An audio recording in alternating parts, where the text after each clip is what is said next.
Hello friends, welcome to channel study. आप सभी का स्वागत है चैनल स्टडी पर। तो जैसा कि आप सभी को सामने दिखाई दे रहा होगा कि ये जो आपके लिए प्लान है ये रिवीजन प्लान है और ये अब आपके लिए मैथमेटिक्स सब्जेक्ट के लिए प्लान है। तो आपको सामने दिखाई दे रहा है कि ये इसके लिए आपकी डेट जो मैंने हिसाब से डिसाइड करी है वो कितनी है। 4 से लेके 6 मार्च आपका साइंस का पेपर 4 मार्च को ऑलरेडी हो चुका है। आई होप सभी का पेपर बहुत ज़्यादा अच्छा गया हो एंड जिनका नहीं गया है अच्छा वो बिल्कुल भी अपसेट ना हो, बल्कि आने वाले पेपर्स में कोशिश करें कि आप अच्छा स्कोर कर पाएँ। तो 4 से 6 मार्च के बीच के लिए आपके लिए जो स्ट्रेटजी है मैथमेटिक्स सब्जेक्ट की वो यहाँ पर आपके लिए मैंने थोड़ी सी कोशिश करी है बनाने की। तो आपको इन 3 दिनों में यानी 4, 5 और 6 में अगर आपने 4 तारीख को कुछ पढ़ाई नहीं भी करी है तो इट्स ओके, कोई बहुत बड़ी बात नहीं है। आपको यहाँ पर 5 और 6 का दिन भी मिल रहा है एंड सबसे सिंपल चैप्टर्स आपको यहाँ पर एंड करने के लिए वो दिन मिल रहा है। तो आपके वो सबसे सिंपल चैप्टर कौन कौन से हैं? स्टैटिस्टिक्स है, प्रोबेबिलिटी है एंड आपका next chapter height and distance है। ये 3 चैप्टर जो हैं ये आपको इन 3 दिनों में एंड करना ही होंगे। इनका अप्रॉक्सीमेट वेटेज मैं लास्ट वीडियो में बता चुका हूँ, समथिंग अराउंड 14 से 17 मार्क का इनका वेटेज है। तो आपको इसमें पूरी अपनी जितनी एनर्जी है वो डाइल्यूट कर देनी है इन 3 दिनों के अंदर।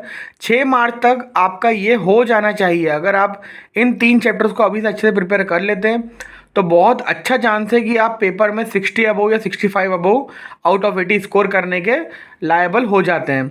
अब इसमें सबसे पहले आपको ध्यान देना है कि आपको इसमें पढ़ना क्या है। तो जैसा कि आप सभी जानते हैं कि ओनली मैथमेटिक्स ऐसा सब्जेक्ट है, इसमें 2 लेवल हैं, स्टैंडर्ड अलग है और बेसिक अलग है। तो स्टैंडर्ड वालों को स्टैटिस्टिक्स चैप्टर में अननोन फ्रीक्वेंसी के जितने भी क्वेश्चन हैं, ऐसे जितने भी क्वेश्चन हैं जिसमें आपको F1 F2 निकालना हो या अगर आपको कोई फ्रीक्वेंसी गायब कर दी हो, वैसे वाले क्वेश्चन आप सबसे पहले प्रिपेयर करिए। उसके बाद आप अच्छा फोकस अपना मीडियन एंड मीन पे रखिए।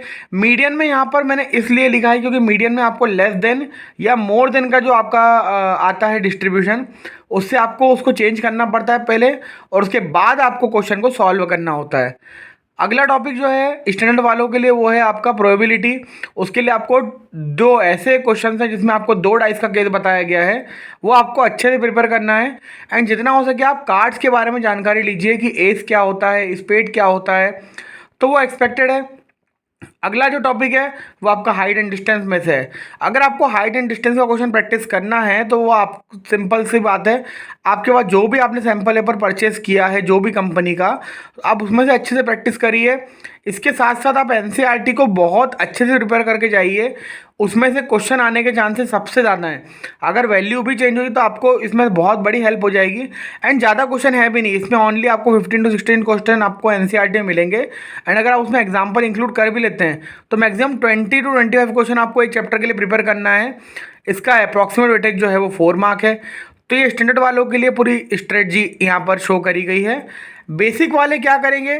तो बेसिक वाले जो हैं वो स्टैटिस्टिक्स में सबसे पहले तो मोड एंड मीन करेंगे तैयार, क्योंकि मैक्सिमम पेपर में ये देखा गया है कि आपको मोड एंड मीन जितना इजी आप देखेंगे उतना आपको मोड एंड मीन लगेगा। आप मीन की कोई भी 2 मेथड अच्छे से कर लीजिए, आप स्टेप डेविएशन या जो भी कैंसल मेथड है उसके अलावा 3 मेथड टोटल मेथड होती है, उसमें से आप कोई भी 2 मेथड अच्छे से प्रिपेयर कर लीजिए। 15 चैप्टर प्रोबेबिलिटी के लिए आप कोशिश करिए कि आपका जितने एग्जाम्पल्स हैं वो एंड साथ में आपकी 15.1 एक्सरसाइज, यानी अगर आप एनसीईआरटी प्रिपेयर करके जाएंगे तो आपको वहाँ पर क्वेश्चन समझ में आने लगेगा। लेकिन जो स्टैंडर्ड वाले हैं उनको 15.2 करना बिल्कुल कंपलसरी है क्योंकि वैसे क्वेश्चन उनके लिए एक्सपेक्टेड हैं। तीसरी चीज़ है जो बेसिक वालों के लिए वो है हाइट एंड डिस्टेंस। उसमें उनको सिर्फ और सिर्फ एनसीईआरटी और एनसीईआरटी के एग्जाम्पल्स करना है। अगर वो इतना करते हैं तो सफिशिएंट हो जाएगा। मैं ये बिल्कुल भी नहीं कह रहा हूँ कि आपको क्वेश्चन जो है वो बिना वैल्यू चेंज करे एज इट इज़ आ जाएंगे, लेकिन अगर आप इतना कर लेते हैं तो आप अच्छा स्कोर करने के लिए बहुत ज़्यादा जो है वो लायबल हो जाएंगे। तो गुड लक। ये 3 दिन में कोशिश करिए कि आप इसका 80 to 90% कवर अप कर पाएँ। अगर आप कवर नहीं भी कर पाए तो आप बिल्कुल स्ट्रेस मत लीजिए, आप अपने नेक्स्ट जो भी आपका प्लान आएगा 7 तारीख से लेकर 9 तारीख तक के बीच का, उसमें आप ये चीज़ कवर कर लेना। एंड सबसे इंपॉर्टेंट बात, ये सब जितना भी वर्क है आप कोशिश करिए कि ये आप दोपहर के 2 या 3 बजे के बाद करें।